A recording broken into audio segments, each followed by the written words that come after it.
Philadelphia is reportedly sick, as an illness is spreading throughout the roster this week, leaving some key players sitting on the sideline. Plus, why the actual field for Super Bowl 59 favors the Eagles in a major way, and how Vic Fangio's history versus Mahomes, as bad as it is, will help him get the best of number 15 on Sunday. I'm Thomas Mott, this is the Thomas Mott Show.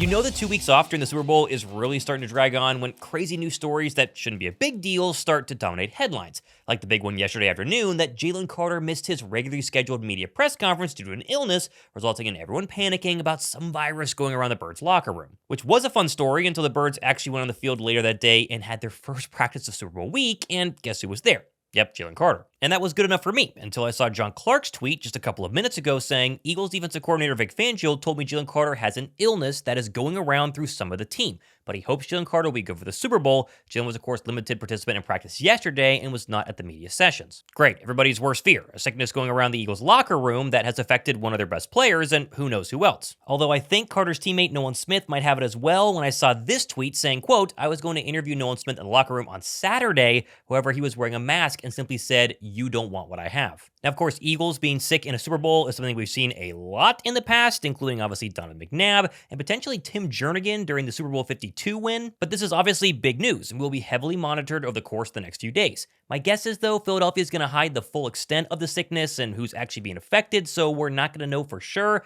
But I will say this, just to calm you guys down, there are 3 days until the Super Bowl, and I'm sure the medical staff is doing everything physically possible to get these guys as ready as they can. Still, though, if you want some further assurances, the Birds injury report yesterday, when Jalen Carter appeared on it with an illness, only saw Jalen Carter on it with an illness. So nobody else officially, at least according to the injury report, has said illness. But illness aside, the Birds injury report from yesterday looks pretty darn solid with all the guys we were actually worried about participating in full. And Landon Dickerson is the biggest bright spot of that entire group. He was the one I was really concerned about in terms of his injury and told the media yesterday he's definitely playing and going to be okay. Oh, I have every expectation of playing on Sunday, so I'm doing good. Likewise, BG himself was out in the football field, limited again, but he did say in yet another press conference soundbite that he is going to play, and this will officially be his final game as an Eagle on Sunday.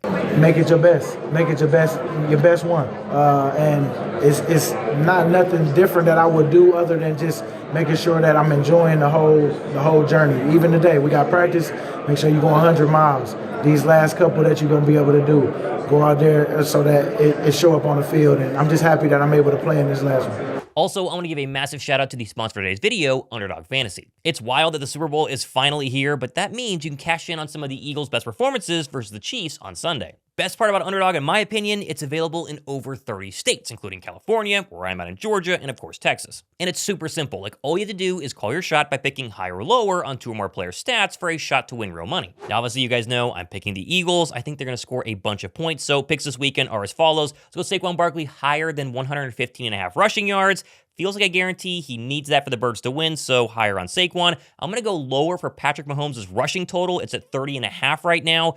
I think they're going to be able to bottle him up. He ran a lot in Super Bowl 57, not happening this time around. Jalen Hurts, let's go higher than 1.5 passing touchdowns. Hurts is going to ball out on the brightest stage. We all know that. And how about this? Devontae Smith has dominated the Chiefs the past 3 times they played him, so let's go higher than 51.5 receiving yards for Smitty. Oh, and right now, Underdog is giving everybody a no-sweat entry, which means you can either cash in or get your entry fee back in bonus credit. Just use my promo code Mott to get up to $1,000 in bonus cash, plus the free Travis Kelce pick this weekend. Download the app, go ahead and play Underdog, and hopefully you win some cash while the Birds win as well. There's not a better storyline than the hero of Super Bowl 52 getting one final chance to potentially become the hero of Super Bowl 59, and his teammates are very excited about not only the energy BG brings, but his potential play on the field versus the Chiefs this weekend. BG is basically like the leader of this team, you know, and he been the leader of the city, honestly. You know, Philly love him, and it's going to be amazing to see him back out there because we needed his energy and his physicality out there because he's a dominant force. Also, if you guys have not seen any of my shows earlier this week, I'm giving away a signed Cooper DeJean helmet, an Eagles Super Bowl t-shirt,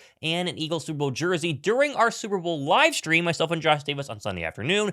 To enter, be subscribed, drop a like on today's video, leave any comment down below, and you are officially entered. One more thing on injuries, though. Everyone seems to be forgetting that just 2 weeks ago, it was Jalen and AJ's knee. That was the serious talking point that everyone was worried about for the Birds heading into the playoffs. And while, of course, naturally, both those guys played in every single playoff game this year, AJ Brown did confirm to the media yesterday that those first 2 playoff games against the Packers and Rams, he was nowhere close to 100% and is only now starting to feel as healthy as possible. And, you know, as that week started, it was that Monday, and I was like, yeah, I'm feeling myself again, feeling like myself again, and it showed. They did the first 2 games. I was battling, but it's no excuse.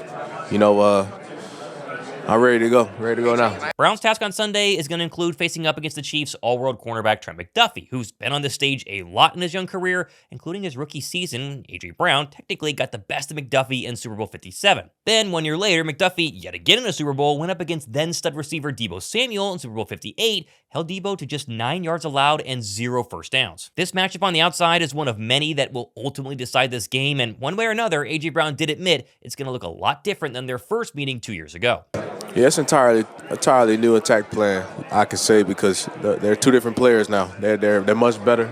Trent McDuffie is a really good corner, really good football player, and it's different. At this point in the lead up to the Super Bowl, there are 2 big stats that are really starting to make their rounds on Twitter, including the Birds' record on turf this season. Philadelphia on fake grass is 5-0 so far this season, including a win in the same exact Superdome where the Super Bowl will take place many, many weeks ago versus the Saints. And besides that really slow offensive game versus the Saints, again, way back when, Philadelphia's offense on fake turf has been absolutely electric, including 28 points versus the Giants, 37 versus Cincinnati, 34 versus the Cowboys, and 37 versus the Rams. Saquon Barkley being the key factor in all those games, having 752 rushing yards and 5 touchdowns, averaging over 150 yards per game and 7.8 yards per rush on this field. I think I like this turf. It's fast turf, as I would say. I prefer grass, to be honest.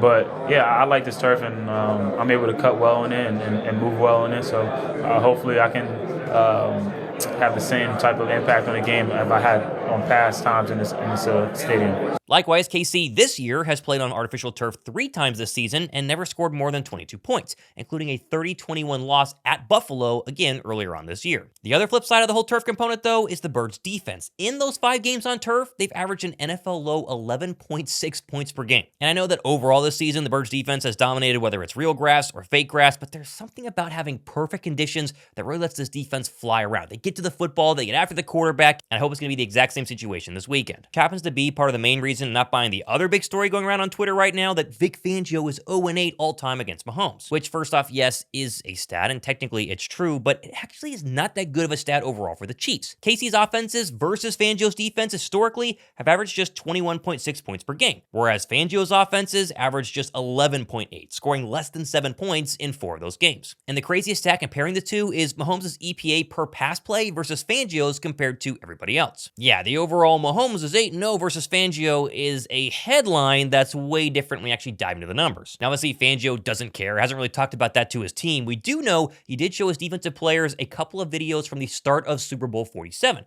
when Fangio's then 49ers defense got out to a very jittery start and weren't ready for the longer commercial breaks and ups and downs of the loss that ultimately fell short for Fangio's 49ers by just 5 yards. Fangio's hoping for a very different start for his defense this time around on what's going to be the exact same field in the exact same Superdome where he lost that only Super Bowl he's been to 12 years ago on Sunday. Oh, and speaking of good defenses versus quarterbacks in Super Bowl history, how about starting quarterbacks versus the number 1 defense heading into a Super Bowl? They're 3-11 all time. Although don't tell this to the national media pundits who are overwhelmingly choosing the Chiefs, no surprise, to win on Sunday, despite what Barstool's Dave Portnoy is claiming that 85% of fans on the ground in NOLA are actually Eagle fans. Now, speaking of being on the ground in New Orleans, Myles Garrett was spotted hopping around Radio Row yesterday and was finally asked by one of the media members if he'd be interested in landing in Philadelphia this offseason. You could see yourself eating some cheesesteaks and winning a championship in the city of brotherly love. I mean, we went there for a preseason. I definitely got me a cheesesteak. It lived up to my hopes, and I'm not gonna stay too attached to any one team at this point. I know my fate is in my hands, but it would be a hell of a destination. All right, Howie, there you go. Make it happen. You know what to do. And I mean that literally, because Howie was actually asked the same question that same day and knew not to tamper in any way until the new league year. Howie, what are your thoughts on Myles Garrett as a player? I'm not going to talk about anyone else under contract with any team. Nice try, though. Also, for those staying up to date on the whole Birds playing in Australia story in 2026, well, yesterday we got an update from the NFL confirming the Rams will actually be the home team when the league travels down under for the first time in NFL history. which is great news for Philadelphia because the Eagles are set to host the Rams in 2026, meaning if the Rams are the home team in Australia, Philadelphia will not be their opponent. Finally, my favorite video from perhaps the entire week is this super short TikTok of Jalen Hurts walking past a TV that showed Jalen Hurts fumbling the football in Super Bowl 57, where he looks at the TV and simply shrugs it off. This guy is as locked in as they come. I think the approach is always to go out there and find a way to win. It's always been the approach, and you know, when you have an opponent like that, when you're playing them, you give them the utmost respect. But you want to make it about what you do and go out there and just execute.